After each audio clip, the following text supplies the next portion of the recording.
कभी अपनी हथेली को देखकर सोचा है कि क्या भविष्य के सारे राज यहीं छुपे हो सकते हैं? हस्तरेखा शास्त्र, जो कि एक बहुत ही पुरानी विद्या है, वो कुछ ऐसा ही दावा करती है। कहती है कि हमारी हथेली हमारे भविष्य का नक्शा है। तो चलिए इसी दिलचस्प सफर पर निकलते हैं और इसकी गहराई में उतरते हैं। और यहीं से उठता है आज का सबसे बड़ा सवाल, क्या ये लकीरें सच में किसी के आर्थिक भविष्य के बारे में बता सकती हैं, खासकर जब बात प्रॉपर्टी की हो? तो आज हम स्रोत सामग्री के आधार पर इसी रहस्य को सुलझाने की कोशिश करेंगे। ठीक है, तो चलिए सीधे मुद्दे पर आते हैं। हमारी पहली पड़ताल इस दावे पर है कि हथेली का एक बहुत खास हिस्सा पैतृक संपत्ति मिलने से जुड़ा हुआ है। अब एक बात समझना जरूरी है, हम यहाँ एक बहुत ही खास व्याख्या देख रहे हैं। हम हथेली के एक खास हिस्से पर ही अपना ध्यान लगाएंगे, जो स्रोत के मुताबिक विरासत के संकेत दे सकता है। तो सवाल ये है कि आखिर ये रहस्यमयी जगह है कहाँ? इसे ढूंढने के लिए हथेली पर एक खास जगह को पहचानना होगा, जिसे कहते हैं शनि पर्वत।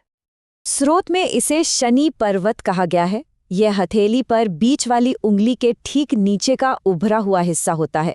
इसे खोजना बहुत ही आसान है, कोई भी अभी अपनी हथेली पर देख सकता है।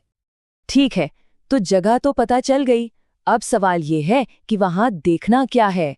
स्रोत के अनुसार एक खास निशान है जिसका यहाँ बहुत ज्यादा महत्व है। जिस निशान की तलाश करनी है वो है एक वर्ग यानी एक स्क्वायर का निशान। ये एक छोटा सा चौकोर सा निशान होता है जो इस शनि पर्वत पर बना हो सकता है। और यहीं पर बात और भी दिलचस्प हो जाती है। स्रोत कहता है कि सिर्फ एक स्क्वायर का होना ही काफी नहीं है, बल्कि उनकी गिनती, हाँ, उनकी संख्या का इस भविष्यवाणी से सीधा संबंध है।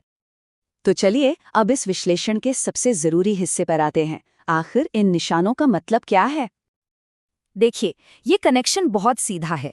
स्रोत के अनुसार जितने ज्यादा स्क्वायर्स होंगे, पैतृक संपत्ति मिलने की संभावना उतनी ही बढ़ जाएगी। अच्छा, पर यह संपत्ति आ कहाँ से सकती है? स्रोत में दो रास्ते बताए गए हैं। एक तो ये ससुराल पक्ष से मिल सकती है, या फिर किसी को अपने ही माता पिता से विरासत में मिल सकती है। और ये देखिए, ये वो मूल स्रोत है जिस पर हमारा ये पूरा विश्लेषण आधारित है। इसमें साफ साफ लिखा है कि जितने ज्यादा स्क्वायर होंगे उतनी ही ज्यादा प्रॉपर्टीज जीवन में आएंगी। ये बात इस पूरे विचार को सीधे तौर पर मजबूत करती है। चलिए अब आते हैं उस आखिरी और सबसे दमदार विचार पर, जिसका इस्तेमाल स्रोत ने इस निशान के महत्व को समझाने के लिए किया है। स्रोत की ये लाइन शायद सबसे यादगार है। ये इस हस्तरेखा के निशान को किस्मत या भाग्य का एक रूप बताती है। मतलब ये किसी के जीवन में धन के मामले में एक लॉटरी की तरह हो सकती है। तो आखिर में ये सवाल हर किसी के लिए है कि हथेली को देखें और सोचें, क्या वहाँ ऐसा कोई निशान है? और अगर है तो क्या ये जानकारी सोचने का नजरिया बदलती है?